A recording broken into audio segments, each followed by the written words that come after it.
Und zugeschaltet ist uns jetzt Anton Hofreiter von den Grünen. Er ist Vorsitzender im Europaausschuss. Wir grüßen Sie. Guten Abend. Hallo. Guten Abend. Sie wollen genauso wie die SPD den Mindestlohn auf 15 € anheben. Aber dafür gibt es eigentlich eine Kommission. Sollte sich der Staat nicht aus der Tarifautonomie eigentlich heraushalten? Der Staat hält sich meistens aus der Tarifautonomie heraus.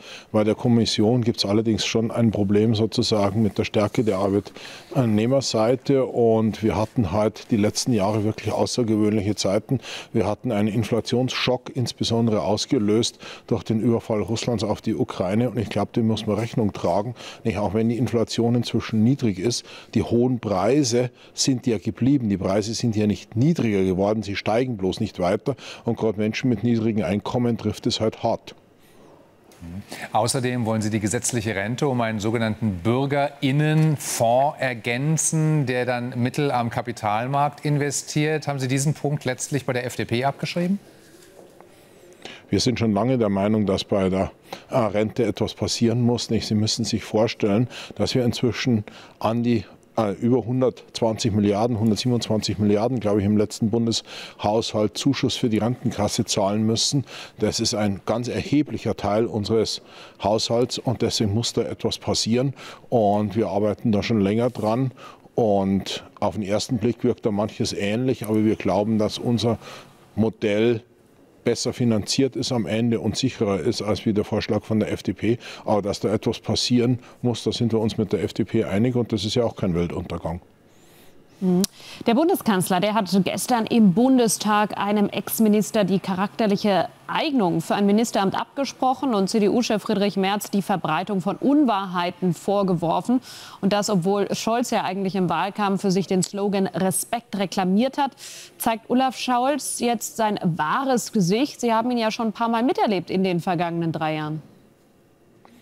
Ich glaube, dass es einfach unnötig ist, so mit dem politischen Mitbewerber umzugehen, selbst wenn man vielleicht als Gegner sieht. Aber es ist natürlich auch seltsam, wenn Herr Merz aus irgendwelchen Gerüchten von europäischen Räten irgendwelche Geschichten verbreitet. Ich glaube, dass bei Olaf Scholz es durchaus ein Problem gibt in der Europapolitik. Aber das kann man auch sachlich deutlich machen und nicht von Treffen, wo Herr Merz offensichtlich nicht dabei war, irgendwelche Gerüchte verbreiten.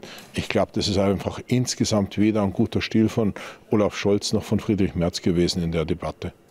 Ja, das bezieht sich also auf diesen Vorwurf von Merz, wie andere EU-Staatschefs hinter dem Rücken über Scholz reden würden. Sie sind ja auch oft bei Treffen bezüglich der Europäischen Union dabei. Haben Sie schon mal Ähnliches über den schweigsamen Kanzler Scholz gehört von zum Beispiel EU-Staatschefs?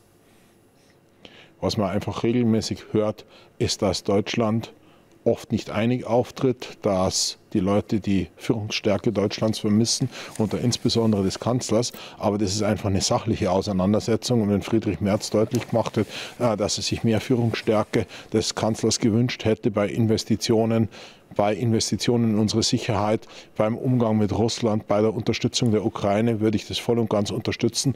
Aber solche Gerüchte aus internen Treffen verbreiten, wo keiner beurteilen kann, ob die stimmen, was da der Hintergrund ist, das finde ich hat einfach in einer politischen Auseinandersetzung nichts zu suchen. Eines der ganz wichtigen Themen, das die Deutschen beschäftigt, ist jetzt die Migrationspolitik. Und der Wunsch vieler Wähler ist klar, die Kontrolle über die illegale Migration wieder zurückerlangen. Das scheint aber auf EU-Ebene nicht wirklich zu funktionieren. Warum wollen Sie trotzdem an der Reform der gemeinsamen europäischen Asylpolitik festhalten? Die Reform der gemeinsamen europäischen Asylpolitik ist ja gerade erst beschlossen worden und die muss jetzt umgesetzt werden. Und es ist halt am besten, es auf europäischer Ebene umzusetzen.